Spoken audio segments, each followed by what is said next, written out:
Case के तथ्यों से लगता है कि लड़की को अच्छी तरह समझ थी कि वो क्या कर रही है और उसने युवक का साथ अपनी मर्जी से चुना। ये कहते हुए बॉम्बे हाई कोर्ट ने उस शख्स को जमानत दे दी जिस पर 15 साल की नाबालिग लड़की के साथ रेप करने का आरोप लगा है। कोर्ट ने यह भी कहा कि लड़की के परिवार को उनके रिश्ते के बारे में जानकारी थी। कोर्ट ने यह भी नोट किया कि आरोपी को लगभग 3 साल 11 महीनों से जेल में रखा गया है और निकट भविष्य में ट्रायल शुरू या खत्म होने की कोई उम्मीद नहीं है। ऐसे में उसे जमानत मिलनी चाहिए। इंडियन एक्सप्रेस की रिपोर्ट के मुताबिक जस्टिस मिलिंद एन जाधव की सिंगल बेंच ने 9 अप्रैल को आरोपी की जमानत याचिका पर यह फैसला सुनाया। आरोपी की उम्र अब 25 साल है और उस पर आईपीसी और पॉक्सो एक्ट के तहत नाबालिग लड़की की किडनैपिंग और रेप का केस दर्ज है। इस केस में उसकी गिरफ्तारी मई 2021 में हुई थी। एफआईआर के मुताबिक जुलाई 2020 में लड़की घर से चली गई और वापस नहीं लौटी। अगस्त में लड़की के पिता ने पुलिस में शिकायत की। उन्हें शक था कि उनकी बेटी आरोपी युवक के साथ है, लेकिन जब उन्होंने लड़के से पूछा तो उसने इनकार कर दिया। हालांकि इसके 2 दिन बाद ही लड़की खुद अपने पिता को फोन करती है और बताती है कि वो आरोपी के साथ रह रही है। वो किस राज्य के किस गांव में रह रही है ये भी वो बता देती है। मई 2021 में लड़की ने अपने पिता को बताया कि वो प्रेग्नेंट है। तब लड़की की उम्र करीब 15 साल थी। लड़की अपने पिता को बताती है कि वो युवक उससे शादी करने को तैयार नहीं है। इसके बाद उसे महाराष्ट्र वापस लाया गया।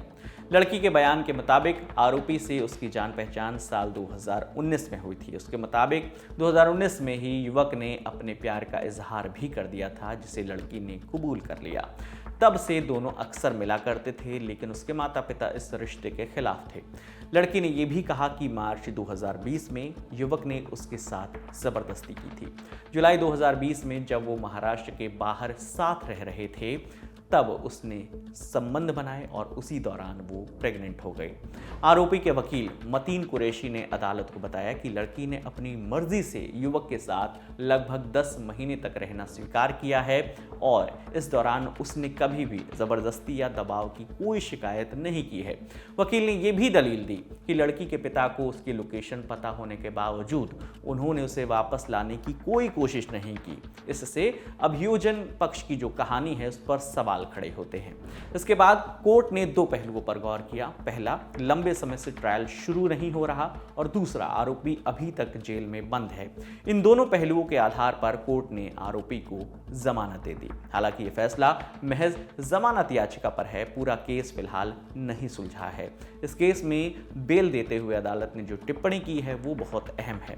तो अब देखना यह होगा कि पॉक्सो के मामले पर कोर्ट क्या करता है। क्या जिस तरह फैक्ट को आधार मानकर कोर्ट ने आरोपी को जमानत दे दी, उन्हीं आधारों पर कोर्ट उसे केस से बरी भी कर देता है या फिर केस कोई और मोड़ लेता है। इस मामले में जो भी अपडेट आएगा हम आप तक लेकर आते रहेंगे। आपके लिए तमाम जानकारी जुटाकर इस वीडियो के लिए स्क्रिप्टिंग की थी हमारे साथी शेख नावेद ने। मेरा नाम विकास वर्मा है। देखते रहिए दी लंदन टॉप। शुक्रिया।